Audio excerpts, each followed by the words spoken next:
provide full support to Ukraine, financially, in terms of security, for reconstruction and on its path to the European Union membership. At the last December European Council, recalling the commitment made in October to address Ukraine's urgent financial needs for 2026-2027, leaders took two historic decisions.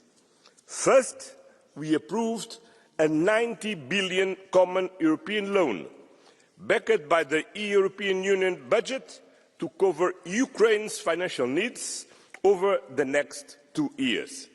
Second, Ukraine will begin repaying this loan only once Russia pays reparations, and until that time, the Union reserves the right to make use of immobilized Russian assets to ensure repayment.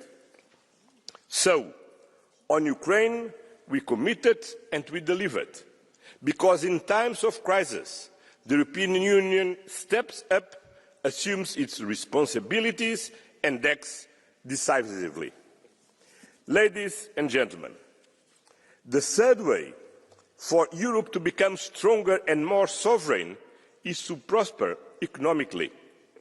Just as leaders provided strong momentum to the Europe of defence in 2025, we must do the same for Europe's economy this year, 2026, working hand in hand with the Commission and the European Parliament to give a new impetus to Europe's economic growth, innovation and resilience.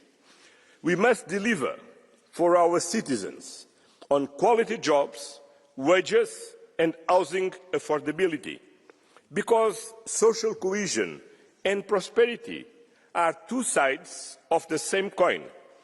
On their own, neither would be sustainable. That is why, on the 12th of February, I will convene a strategic brainstorming session of European leaders to discuss how best to harness the full potential of Europe's single market in the new geoeconomic context. The European Union is a powerful single market. We need to deepen it to complete it. How? By making it easier to bring businesses, services and investments across borders, by reducing red tape at all levels while maintaining our policy ambitions, by combining affordable, secure and sustainable energy sources in a truly integrated European energy market, by strengthening our digital sovereignty, defending our standards and regulatory independence against tech oligarchs, while protecting our children from deregulated and unconstrained social media, by promoting a savings and investment union that channels savings into productive investments within the European Union, and through trade. Trade deals are global rule books. Tariffs are taxes on citizens and companies. The European Union has built the most extensive network of trade agreements covering 78 countries, and the Commission is making impressive progress in negotiation with countries like India, Australia, Thailand, Philippines and the United Arab Emirates, to name just few. Just last week, we signed the historic Mercosur Treaty, which will create the largest free trade zone in the world, a market of more than 700 million consumers in 31 countries. Its political and economic significance cannot be overstated, especially in the current context. This agreement has not only economic value, is a decisive geopolitical significance right this moment. This agreement sends a powerful message to the world. Instead of tariffs the European Union offers partnerships. Instead of spheres of influence, we are creating spheres of shared prosperity. The signing of the Mercosur agreement followed more than 2 decades of negotiations. During this time, all points of view, including those voiced in this House, were carefully listened to and acted upon. For example, last month, significant additional measures and safeguards were put in place. I now look forward to working with you on the next steps, for which the role of the Parliament is essential. Honourable members, my message today is clear. Only by combining principles, protection and prosperity can we make Europe more sovereign, more resilient and stronger. Together with the European Parliament and the European Commission, we will keep delivering for our citizens, for our collective strength and for Europe's place in the world. Thank you very much. Thank you very much, President Costa, and now the President of the European Commission, Ursula von der Leyen.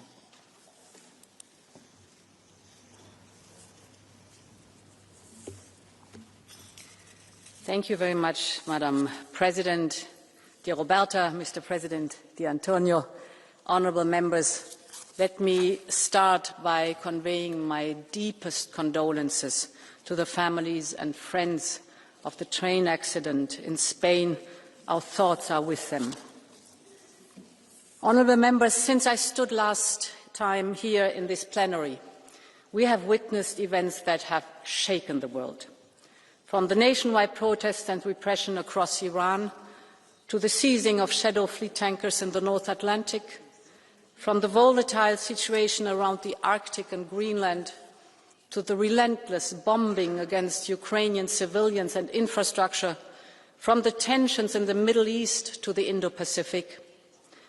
All of this reflects a number of realities for Europe. The first is a confirmation that the shift in the international order is not only seismic, but it is permanent. And the sheer speed of change far outstrips anything we have seen in decades. We now live in a world defined by raw power, whether economic or military, technological or geopolitical. And while many of us may not like it, we must deal with the world as it is now. Which brings me to the second reality and imperative for Europe, and that is to speed up our push for independence. Whether on our economy or on our security, whether on technology or democracy, we have to be strong in shaping ourselves if we don't want to shape the world around us.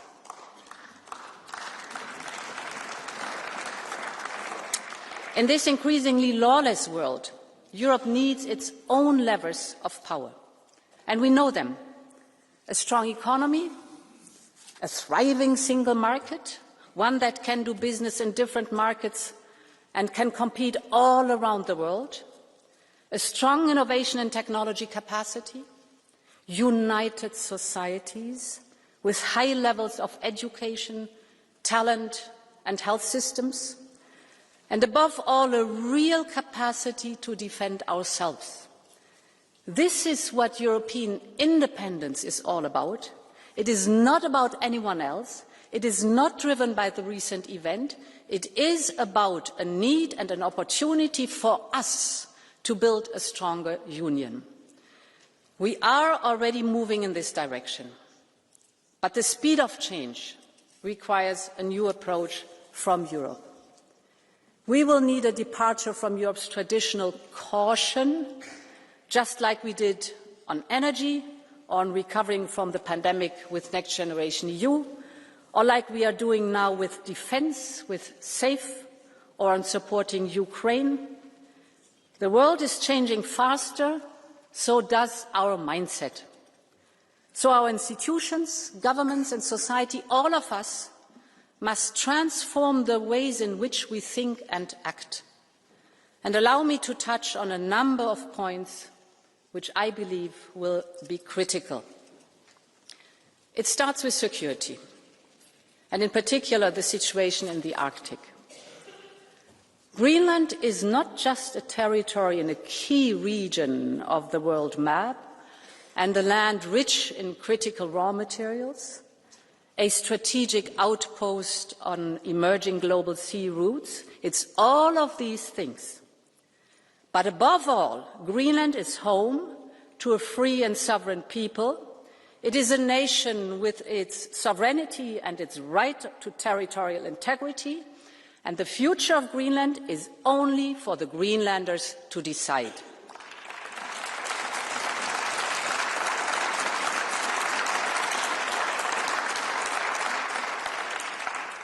Honourable members, we do agree with our American friends on the need to ensure the security of the Arctic region. And on this we are not only aligned, but we are working together, notably in the context of NATO.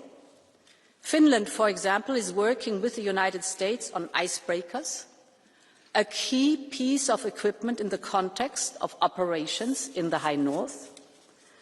Or take the recent Danish-led Arctic Light exercise a few months ago in the context of NATO. This was key to strengthening Allied readiness in the Arctic. So we are aligned, we are working together, we share the same strategic assessment on Arctic security, and this is why the threat of additional tariffs for security reasons is simply wrong.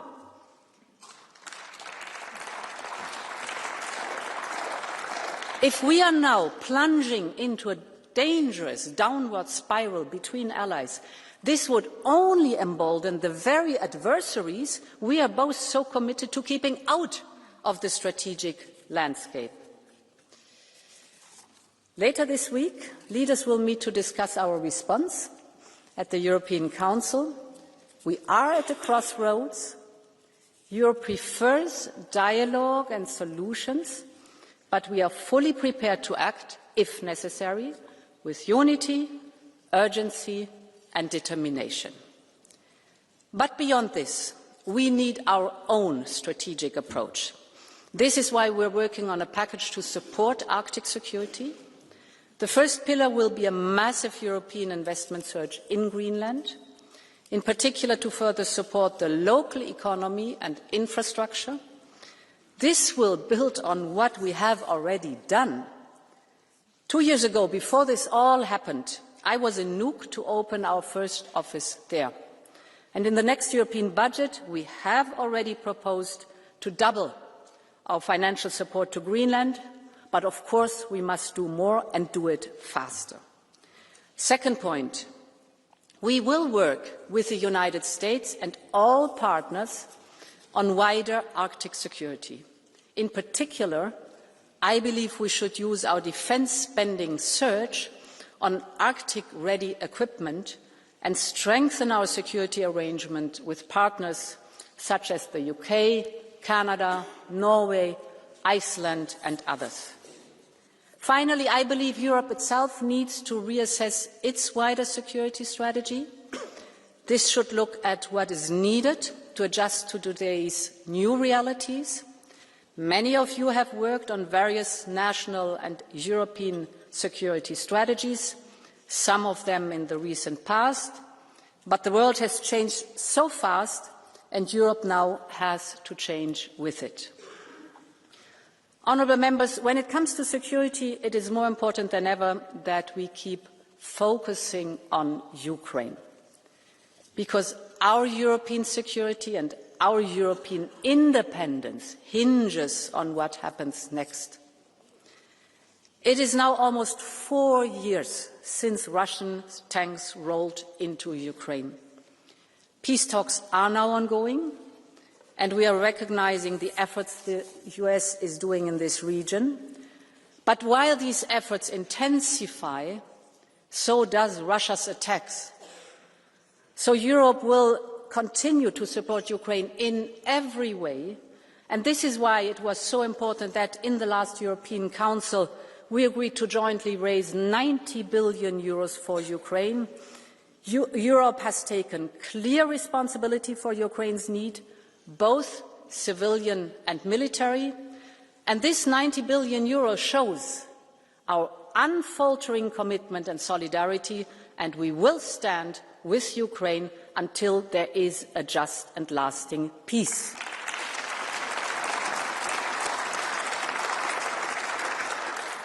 Honourable members, allow me to briefly turn to our economy and our need to reduce our dependencies here too, because this is intrinsically linked. Trade inside our single market accounts for 55% of our GDP. Trade with the rest of the world is worth roughly 45% of our GDP, 45%. Our supply chains and de-risking goals depend on trade. So trade matters more than ever. I just came back from Paraguay, where we signed a historic deal with Mercosur. Next week, we will be in India for another groundbreaking agreement. And negotiations are advancing with many others who want to do business with us. These deals will open massive opportunities for our businesses. They will create jobs here in Europe. They will give us resilience and security of supply, because the more trading partners we have worldwide, the more independent we are. And that is exactly what we need. If we take Mercosur, which I know is hotly debated in this House, the deal secures our access to raw materials our industry needs. And the benefits for European companies will be huge. Just take the automotive sector. European exports to Mercosur can rise by 20 billion euros or 200%. Or look at the chemicals or machineries, same effects. The deal with Mercosur will deliver huge gains also for producers of dairy, wine, spirits, oil, and much more. At the same time, we have listened carefully to your concerns and to our farmers, and we have secured strong safeguards for our sensitive agri-food sectors. I believe this is a deal that will bring benefits across our economy and across every member state. So to conclude, honourable members, this moment of global change is fraught with dangers. And Europe must be ready to change even faster, to become more independent for its own future. This will not be easy. It will require difficult decisions, and it will require to frame all of our work in the bigger picture. But I'm deeply convinced that together we can achieve it. Thank you very much, and long live Europe. Thank you very much, President von der Leyen. And now we will have the first round of political group speakers, starting with the President of the EPP Group, Manfred Weber. Madam President of the European Parliament, Commission, Council President, dear colleagues, beginning of 26, and people observing what is going on in politics on geopolitical level, when they listen to media, a lot of Europeans are concerned, are probably even scared. We are living in a crazy world, and basic questions are back. Basic questions have to be answered. And the first basic question, I would say, is on the table: what do we stand for? Freedom, democracy. In Iran, a regime, a sponsor of terrorism, a murder of its own youth. We need actions there, dear colleagues. The Revolutionary Guard must be named what it is, and that is a terror organization. Venezuela. I met last Thursday in Madrid El Mundo González, the president-elect from Venezuela. Even in his family, he has people who were captured, who are in prison because of their engagement for a democratic Venezuela. This House, European Parliament, nominated the democratic opposition in Venezuela for the Sakharov Prize. Maduro is now out, a dictator is out. That is good news. We look for a democratic future for Venezuela. And then freedom, democracy. You know, we discussed this week about Davos, about Greenland. The tragedy of this week is that I had hoped that we can speak this week about peace in Ukraine. That was my wish. Now it's overshadowed by thousands of other issues. I just want to underline that we do not forget what is happening there. And we stand on the side of the brave people in Ukraine, on the soldiers who are defending our values there. I want to thank Ursula von der Leyen for her efforts to work on the 20 points plan. We are ready today for peace. We are ready for diplomacy. We are ready for a compromise. But Putin is continuing to attack the energy infrastructure. He's killing civilians. He's a war criminal. And only Putin is not ready for peace. And I would love to see also the friends of Putin here in this House, who are regularly talking with them, to engage, to convince Putin to come back to a consent and to a common understanding. The good news is that we have finalized now the 90 billion, thanks to the Council, and also the Parliament is ready to speed up. The second basic question what we have to do is consider is who are our partners. The US President wants to see the US flag in territory of Greenland. That's a shock, frankly speaking. That's unacceptable. We defend Denmark, the Kingdom of Denmark, the integrity, territorial integrity. And who plays with Greenland plays with NATO. And again, my question is, where are the MAGA friends? When Roberta Metsola at the beginning of the plenary this week underlined the support for Greenland and the support for Denmark, I saw that from the Patriots, half of the Patriots group stood up and defended the territorial integrity of Denmark, and half of the team kept seated and was obviously on the side of Washington. So the Patriots have to decide whether they want to be real Europeans or they are a colony of Washington. That's at stake. That's at stake in this moment of time. So what we need is a European answer. We see the increased pressure now from the United States threatening us with tariffs. We as EPP are clear, enough is enough. The reliability of Washington is in this moment of time at stake. I was one of the few, the EPP group was one of the few who said, welcome to the Scotland agreement last summer. Everybody criticized this. I said, it's a good deal. But what is now at stake is, can we trust in the compromises we did in Scotland last summer? The reliability is at stake. So for us as EPP, and I think for all parliamentarians, it's clear, there will be no ratification, no 0% tariffs access to the European Union for US products until we have clarified the question of reliability. And when we speak about partners, we have to say yes to Mercosur. We are not a military power, but we are an economic power, a huge market.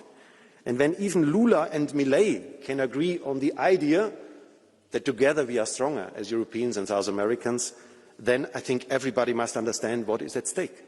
So if you say no to Mercosur, Putin will be happy, Xi will be happy, and also Donald Trump will be happy, with different arguments in mind. That's why yes to Mercosur means yes to have good friends, yes to strengthen the European Union. And the third point I want to make is, dear friends, seriously, everybody recognizes we are living in a new world. And the key question is now, are we ready? Are we fit for the purpose? Is the architecture of the European Union ready? And the state of play is, dear friends, the Council can be vetoed by Viktor Orban. We have the E3 now presenting themselves, but I said it several times, E3 is not Europe. We have national responsibility on defence. That means in this moment of time quite a weak Europe. And yesterday Lavrov said in his press conference, the US can have Greenland and I take Ukraine and then things are solved. That's a reality. And dear friends, are we ready? And I have to say, no, we are not ready.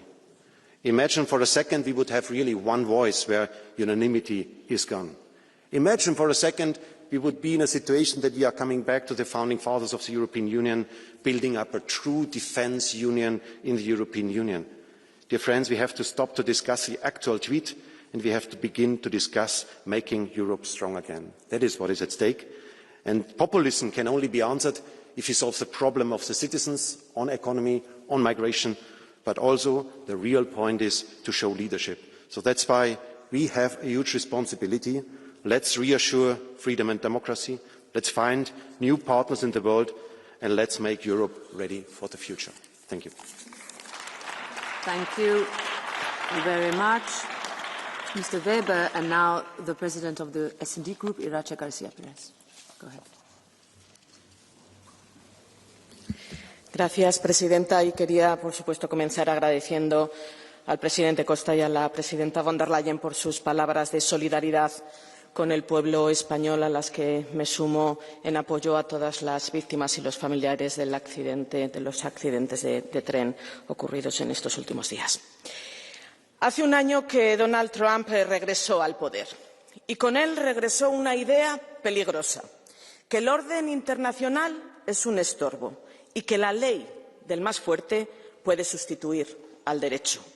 Aranceles del 25% contra aliados europeos, amenazas abiertas, chantaje económico y desprecio a la soberanía ajena. Trump no es una anomalía pasajera, es un ataque frontal a la Europa que ayudó a construir.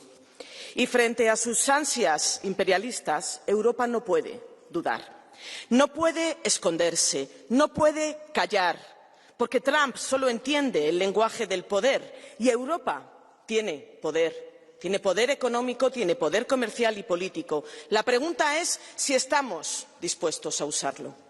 Ante los aranceles y las amenazas sobre Groenlandia, la respuesta debe ser inmediata y firme.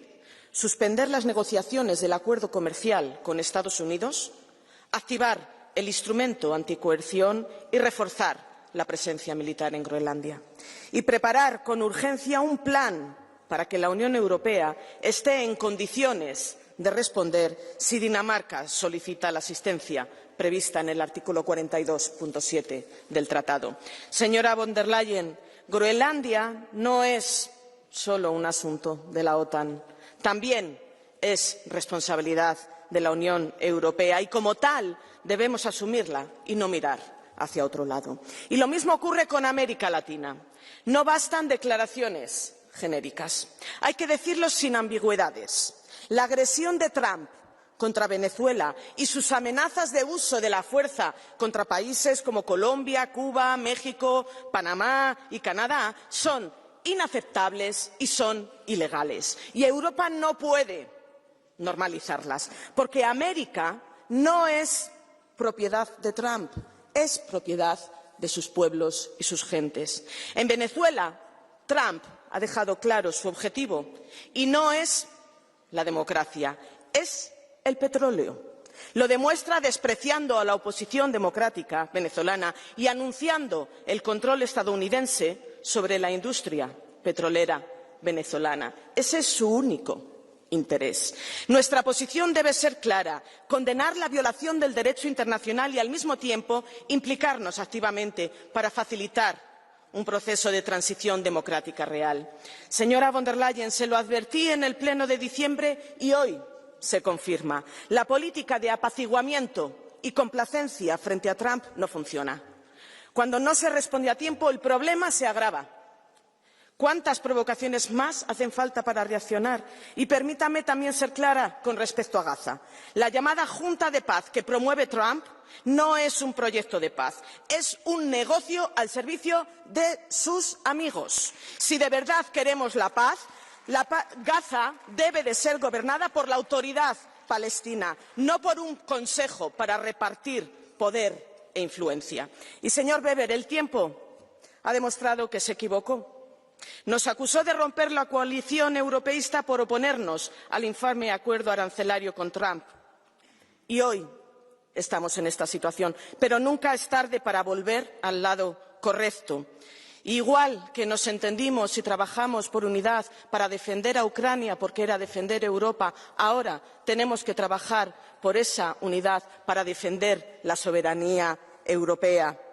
Frente a la doctrina Monroe, la Unión Europea debe responder con más soberanía en defensa, energía, tecnología, comercio, y en ese contexto no podemos paralizarnos y por eso debemos empujarnos a avanzar también mediante alianzas estratégicas como el Acuerdo Mercosur, construyendo cuanto antes una mayoría en este Parlamento, porque ese es nuestro objetivo. Convertir cada crisis en una oportunidad para reforzar Europa. Y frente a la Europa del silencio, de la sumisión y del miedo, construiremos la Europa soberana, del coraje, de la democracia y de la dignidad. Una Europa que no se arrodilla, una Europa que no calla, una Europa que sabe defender su lugar en el mundo. Muchas gracias.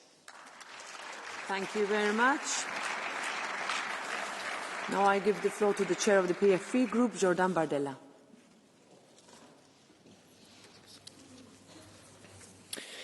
Merci Madame la Présidente de la Commission européenne, Monsieur le Président du Conseil, mes chers collègues. Je veux vous parler aujourd'hui de nos agriculteurs que vous conduisez à l'abattoir. Madame von der Leyen, vous revenez tout juste du Paraguay, où vous avez ce samedi planté un nouveau clou dans le cercueil de nos agriculteurs, en signant l'accord commercial avec les pays du Mercosur. Cet accord, profondément injuste, ouvrira nos marchés à des centaines de milliers de tonnes de viande produites dans des pays qui ne respectent ni nos normes sanitaires, ni nos normes environnementales, ni nos exigences sociales, et vous le savez pertinemment. Dans cette trahison du monde rural, le président Macron a été votre complice hypocrite durant toutes ces années. Il a feint l'opposition pour calmer la colère des agriculteurs tout en sachant pertinemment que la minorité de blocage n'était plus acquise. Quelle cynique duplicité! Comme vous, le président Macron, au nom de la France, a toujours été favorable à cet accord. Et la preuve est accablante. Dans cet hémicycle, ces eurodéputés n'ont voté qu'à 13 reprises contre le Mercosur, quand ceux du Rassemblement national l'ont fait à 52 reprises, soit le taux d'opposition le plus élevé à l'endroit de cet accord. À l'approche de la signature, le président Macron et vous-même avez tenté de faire passer la pilule par deux effets d'annonce. D'abord des clauses de sauvegarde, cosmétiques, temporaires, qui sauteront quoi qu'il arrive dans les 10 ans et que les pays du Mercosur eux-mêmes ne reconnaissent pas. Ensuite, le maintien du budget de la politique agricole commune, en dépit de votre ambition de la diminuer, vaste enfumage, puisqu'assorti d'une rallonge prétendue de 45 milliards d'euros, ce n'est évidemment qu'une simple avance et non une rallonge, comme indiqué. Alors les promesses n'engagent décidément que ceux qui les font. Madame la Présidente von der Leyen, une fois de plus, vous avez favorisé l'industrie allemande et sacrifié les agriculteurs français. Sachez-le clairement, nous nous opposerons toujours au démantèlement de notre souveraineté alimentaire. Du sort des agriculteurs, de leur capacité à vivre dignement de leur travail dépend notre liberté, notre souveraineté dans un monde de plus en plus incertain. L'agriculture doit être sortie des accords de libre-échange. Le patriotisme économique doit être assumé. Les normes de nos entreprises doivent être simplifiées et pour notre économie, un mot d'ordre, produire, produire et produire. Merci. Now I give the floor to the co-chair of the ECR group, Nicola Procaccini. Grazie Presidente, Presidente von der Leyen, Presidente Costa. Le conclusioni dell'ultimo Consiglio ci consegnano una immagine nitida. L'Europa sta finalmente uscendo dalla sua bolla ideologica per misurarsi con la durezza della realtà. Per quanto riguarda l'immigrazione, l'accordo sui paesi terzi sicuri per i rimpatri è un successo del buon senso.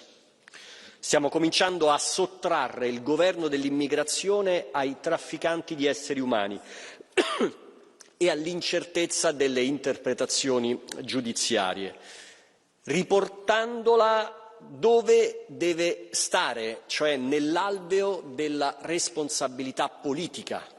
È la dimostrazione che quando l'Europa smette di predicare ed inizia ad agire con pragmatismo, i risultati arrivano. Per quanto riguarda l'Ucraina, il prestito da 90 miliardi è stato un atto di responsabilità. Continueremo ad aiutare quel popolo che resiste eroicamente da 4 anni alla vigliacca invasione russa. Non lo facciamo solo per gli ucraini, lo facciamo anche per noi, perché se la Russia raggiungesse i suoi scopi sarebbero in pericolo tutti i popoli europei. Se qualunque nazione fosse libera di prendersi con la forza le nazioni vicine, sarebbe in pericolo la pace che si è posata sul nostro continente dopo le guerre laceranti di cui sono pieni i nostri libri di storia. So bene ciò che state pensando, ciò che vale ad est deve valere anche ad ovest. Sono d'accordo. D'altra parte noi conservatori continueremo a sostenere l'unione dell'Occidente, perché non è un semplice luogo geografico, ma una civiltà con i suoi difetti, le sue contraddizioni, ma anche con la sua cultura della libertà. Francamente io credo che non è indossando gli occhiali alla Top Gun che otterremo maggiore rispetto dagli Stati Uniti. Ce lo possiamo guadagnare solo con la nostra solidità geopolitica, con la nostra competitività economica, con la sovranità delle materie prime, con una difesa militare efficiente e tecnologicamente avanzata. La nostra forza come europei è nella comunità transatlantica. Solo dentro di essa restiamo padroni del nostro destino. Grazie.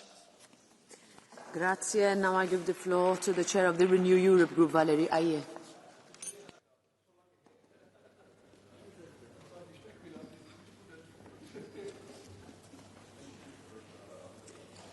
Madame la Présidente, Monsieur le Président, chers collègues.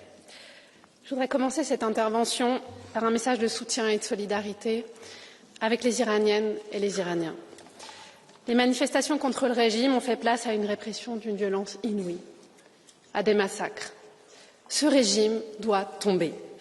Mais il doit tomber par la seule volonté du peuple iranien, c'est-à-dire sans interventionnisme extérieur, sans bombes américaines. La responsabilité de l'Union européenne est majeure. Nous devons inscrire les gardiens de la révolution sur la liste des organisations terroristes. Ce n'est pas un geste symbolique, mais une mesure juridique aux effets immédiats. Elle réduira leur capacité de financement à l'international et permettra au peuple iranien de mener à terme sa révolution. Nous devons assumer ce choix parce qu'il défend deux principes qui nous sont chers, le respect des libertés fondamentales et le droit des peuples à disposer d'eux-mêmes. J'en viens désormais à nos relations avec les États-Unis. L'apaisement, ça ne fonctionne pas. Nous sommes entrés dans le temps de la lucidité, de la prise de conscience et du courage politique. Alors oui, Renew l'assume. L'Europe doit jouer le rapport de force avec les États-Unis de Donald Trump. Et pour ça, nous avons des outils de dissuasion, des outils que nous sommes prêts à utiliser. Je le dis d'entrée, et nous l'avons annoncé ce week-end, Renew ne votera pas l'accord commercial entre les États-Unis et l'Union européenne conclu à Thornbury. Nous demandons également, et au plus vite, l'activation de l'instrument anti-coercition. Pourquoi on le demande? Parce que cet instrument, on l'a voté précisément pour la situation dans laquelle on se trouve aujourd'hui. Alors, ne tardons pas, Madame la Présidente, Monsieur le Président. Madame la Présidente, notre modèle européen n'est pas à vendre à la découpe. Et votre responsabilité, c'est aussi de faire respecter notre souveraineté. Alors appliquez pleinement le DMA et le DSA. Et sachez par ailleurs que nous refuserons toute simplification qui reviendrait à un abandon contre les GAFAM. Chers collègues, à cette dissuasion économique et réglementaire, nous devons ajouter une dissuasion militaire. Nous devons accompagner le déploiement actuel des troupes européennes au Groenland par la constitution d'une force navale européenne. Une force capable de surveiller et de dissuader les menaces potentielles dans la région arctique. Et nous devons renforcer nos liens économiques et politiques avec le Groenland. Je rappelle au passage que le Groenland est couvert sans la moindre ambiguïté par la clause d'assistance mutuelle de l'Union européenne. Chers collègues, nos concitoyens sont inquiets. Inquiets de ce que Trump va faire. Inquiets de sa politique, inquiets de notre réponse. Il ne faut pas leur mentir, et d'ailleurs ils le savent très bien. L'utilisation de notre arsenal de dissuasion aura des conséquences sur notre économie. Mais dans ce moment décisif, les Européens nous soutiennent et veulent profondément que nous nous fassions respecter, parce qu'ils ont parfaitement compris les enjeux, parce qu'ils refusent d'être les vassaux des États-Unis et de toute autre puissance étrangère.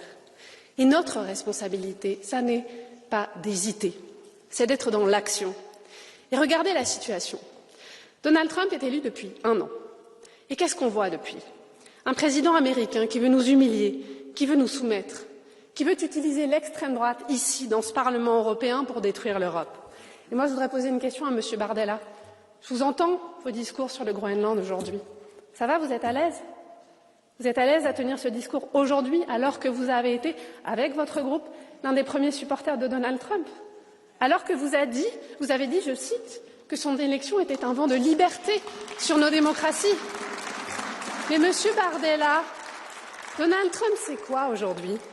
Depuis 1 an, on s'est pris des droits de douane délirants, des interdictions de visa contre un ancien commissaire européen, des ingérences politiques permanentes contre nos valeurs et notre modèle, et aujourd'hui, sa volonté d'annexer le Groenland. Alors, chers collègues, quand est-ce qu'on va réagir? Qu'est-ce qu'on attend de plus?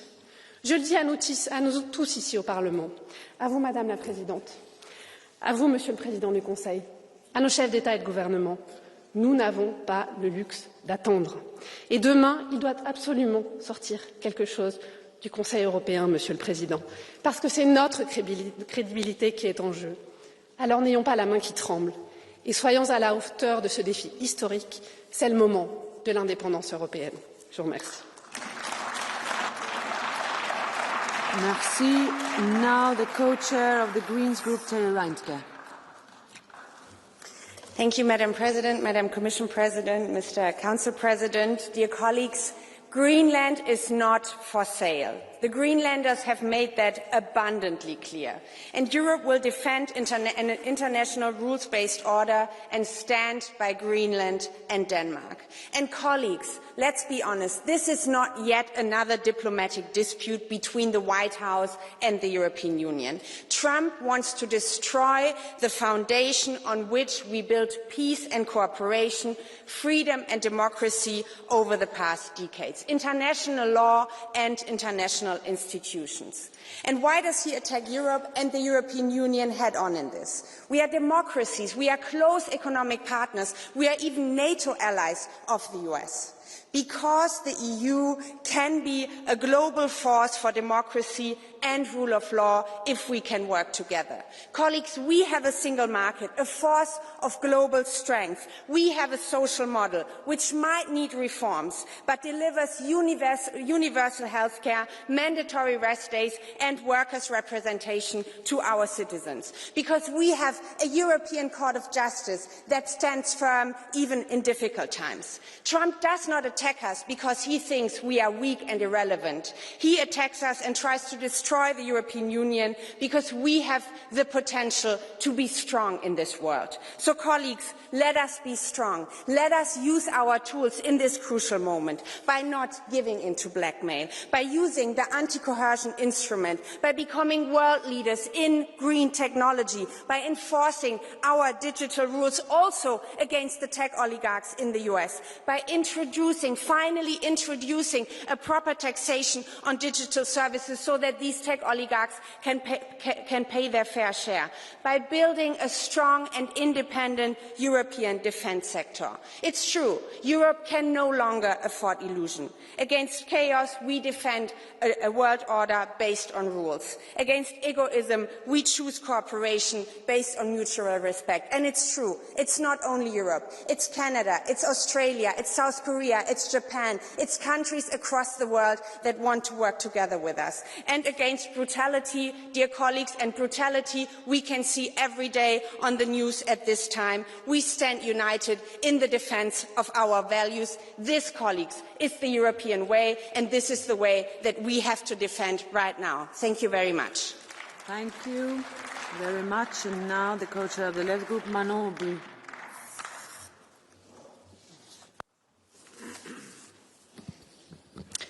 Madame von der Leyen, Monsieur Costa, Donald Trump redessine l'ordre mondial et vous lui servez de paillasson.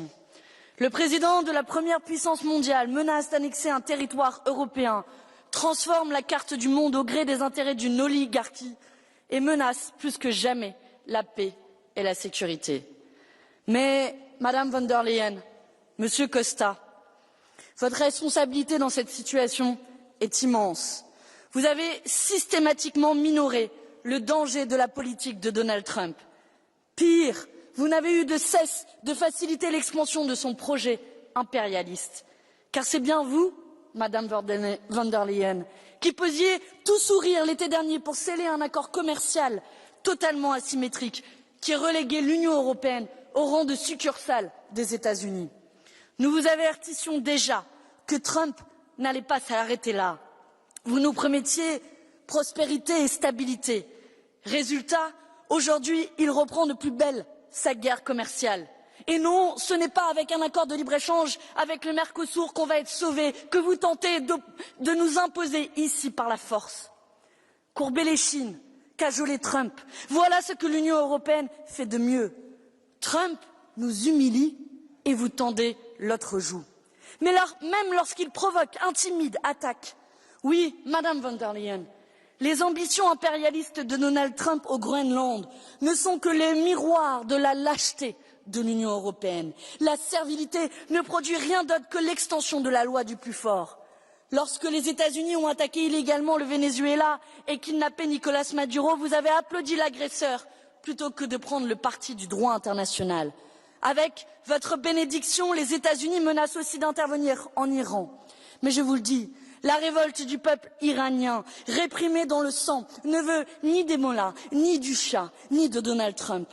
À l'étranger comme dans son propre pays, Donald Trump n'a que faire de la démocratie. Il suffit de voir la manière dont sa police de l'immigration a tué René Nicole Goode et comment tous les contre-pouvoirs sont peu à peu laminés.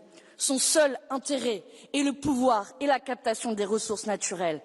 Et je dois dire qu'il est quand même assez curieux de voir les contorsions de l'extrême droite et du groupe de Jordan Bardella, qui applaudissaient à l'élection de Donald Trump et qui, un peu plus tard, la mort dans l'âme, peine et pérore ensuite sur un ton grave sur les attaques de Donald Trump au Groenland.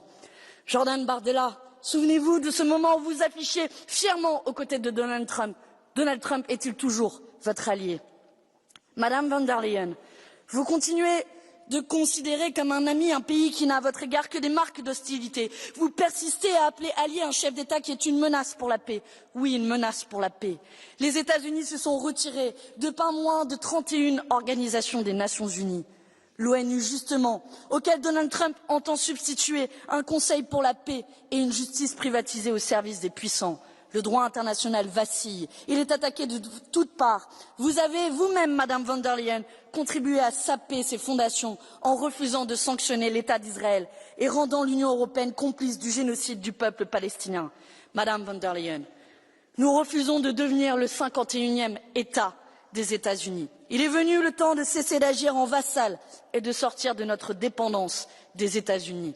Votre atlantisme vous a aveuglé sur les risques que les États-Unis font peser sur la stabilité du monde.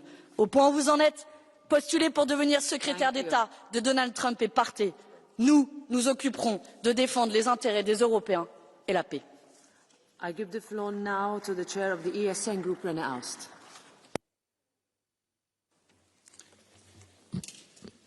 In einer Welt, die sich geopolitisch täglich neu sortiert, müsste die EU eigentlich alles daran setzen, nach außen geschlossen aufzutreten.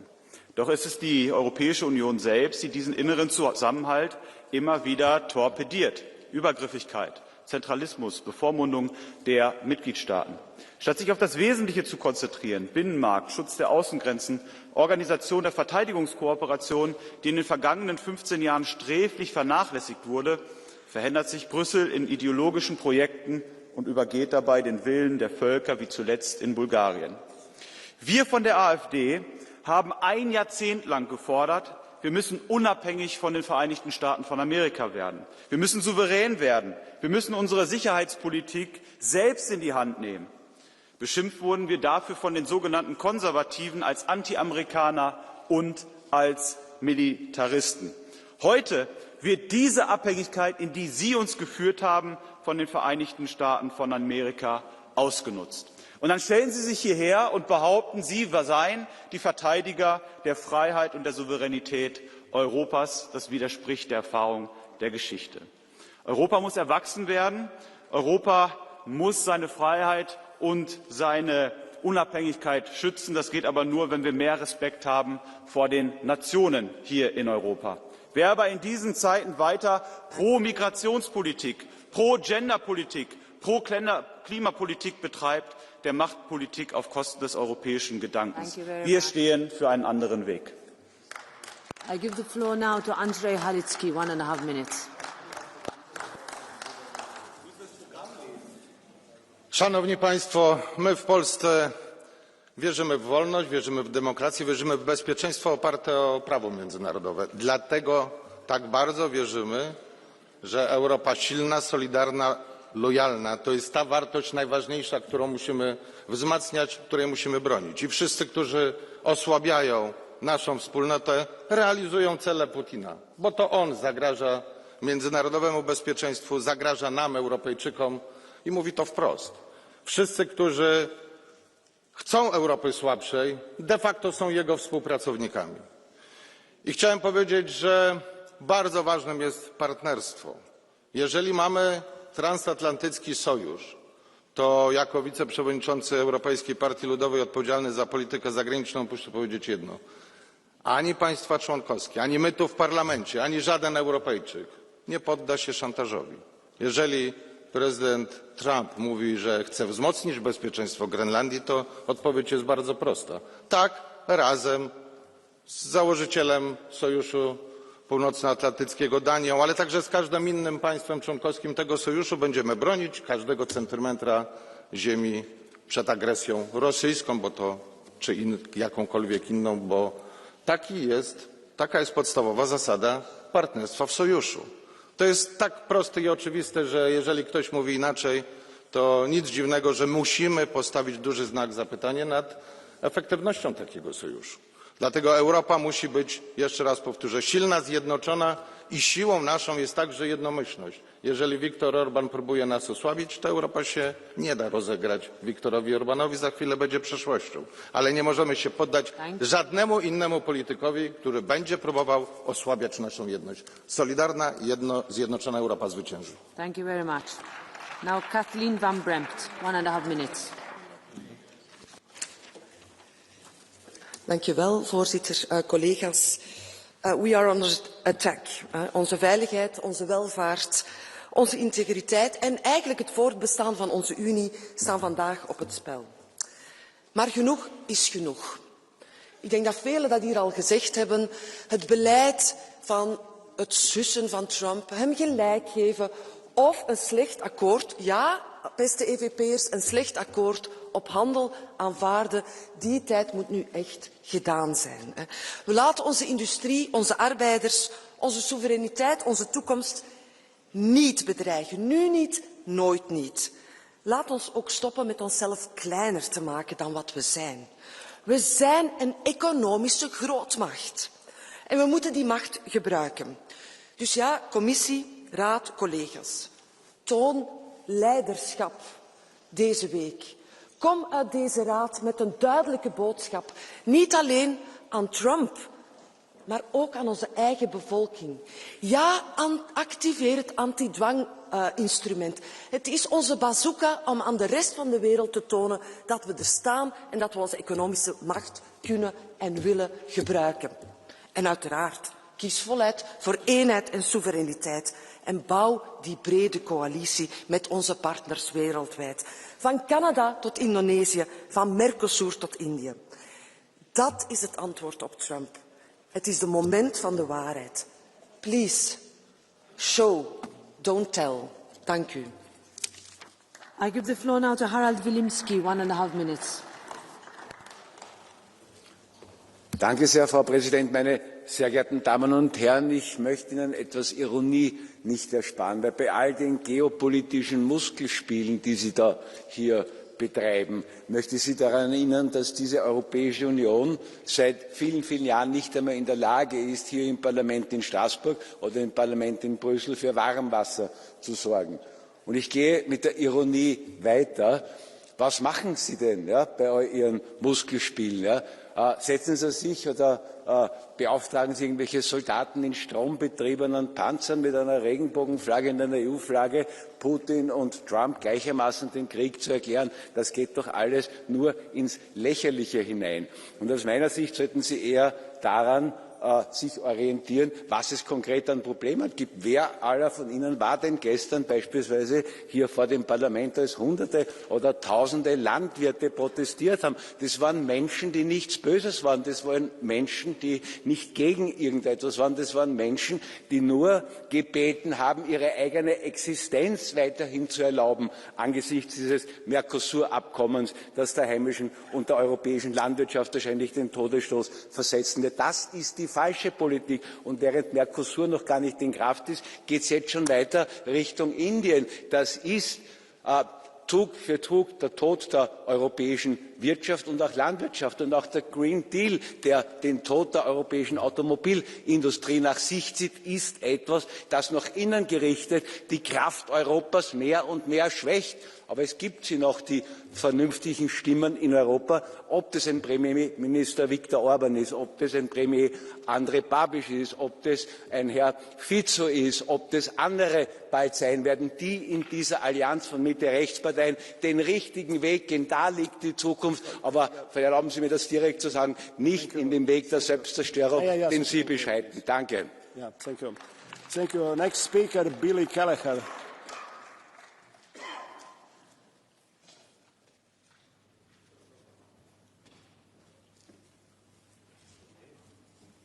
Apologies, President. At the outset, I just welcome the statement by the President of the Council and the President of the Commission regarding the fact that we are determined to insist on international rules-based order, multilateralism and the UN Charter, and ensuring that Europe plays its part in being a reliable partner in that context and in that architecture. Reference has been made to Ukraine, and we have to ensure that we support Ukraine, both the European Union, NATO and its allies, to insist that the integrity and the sovereignty of Ukraine is protected, and that means continual financial support, as was announced with the 90 billion common European loan for Ukraine. But if we are to be genuine about international rules-based order, it cannot be à la carte. We have to insist on international rules-based order in every conflict, in every aspect of life. And that means we have to insist on international rules-based order in Gaza as well. And we have to insist that Israel complies with international law when we are dealing with Gaza. President, I find it very hard to listen to people in this chamber, particularly from the far right, advocating for President Trump. When President Trump is using the wine producers in Italy and in France as leverage to beat us. When President Trump is using the car factory workers in Munich, in Slovakia and in other countries right across the European Union, when he is using their jobs as a battering ram to threaten us. It is incomprehensible that you could be supporting a President of the United States who wants to undermine everything we are trying to achieve in the European Union. And if you don't believe me, just go to President Trump's US national security strategy and scroll down to C, where he says promoting European greatness, and then takes a sledgehammer to everything that we stand for here in this European Union. It is quite shameful and hard to understand. So again I say, go back to your constituents, go back to your voters and tell them that it's your icon, it is your hero that are threatening their jobs. Thank you. Next speaker, Diana Riba-Ejiner.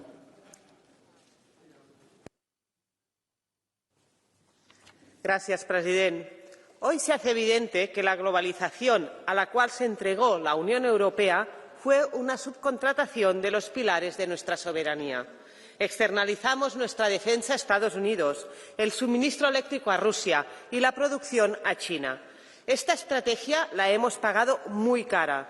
Nos hace altamente vulnerables y dependientes. ¿Cometeremos el mismo error externalizando nuestra soberanía alimentaria al Mercosur? Europa no necesita suplir dependencias, necesita autonomía. Y esto pasa a nivel internacional por entender que las alianzas se construyen en la base de la confianza y no de las amenazas y el chantaje. Empecemos por aceptar que el atlantismo está roto y que Europa es y debe ser un proyecto soberano. Si el único plan que tiene la Comisión es esperar 3 años a que Trump desaparezca y vengan tiempos mejores, quizá ya no quedará Europa para proteger. Muchas gracias. Collega Riba-Eugenia, would you like to take a blue card question from João Olivier? Oliveira, sorry, not the French. Oliveira, sorry. João is correct. Thank you, President, for the right pronunciation. Senhora deputada Riba-Eugenia, falou na sua intervenção sobre os prejuízos que têm resultado de opções que vão sendo feitas de desmantelamento da produção, de desmantelamento da resposta a algumas necessidades dos povos, nomeadamente em relação às questões alimentares. E a pergunta que lhe faço a propósito das conclusões desta última reunião do Conselho Europeu é se não entende que é dramática a ausência de qualquer referência à resposta às necessidades económicas e sociais dos povos, seja nas questões alimentares, seja nas questões da habitação, do acesso à saúde ou de outras que marcam dificuldades tão grandes na vida dos povos. Sí, muchas gracias. Como he dicho, empezamos esta legislatura hablando todos los que estamos en esta sala de soberanía, soberanía industrial, alimentaria, de todo tipo de soberanías. Y un año y medio después de este mandato ya estamos volviendo a hacer un contrato como puede ser el de Mercosur, donde estamos vendiendo todas estas soberanías tan y tan necesarias. El COVID nos dio una gran lección. Necesitamos ser mucho más soberanos, nuestros pueblos y nuestras ciudades y toda Europa. Como he dicho en mi speech, creo que la globalización nos ha llevado a depender de demasiados temas externos, como puede ser Rusia, lo vimos con el tema eléctrico, China con la industrialización y con la defensa de Estados Unidos. Es el momento de Europa y más soberanía. Muchas gracias. Next speaker, Mark Botenga.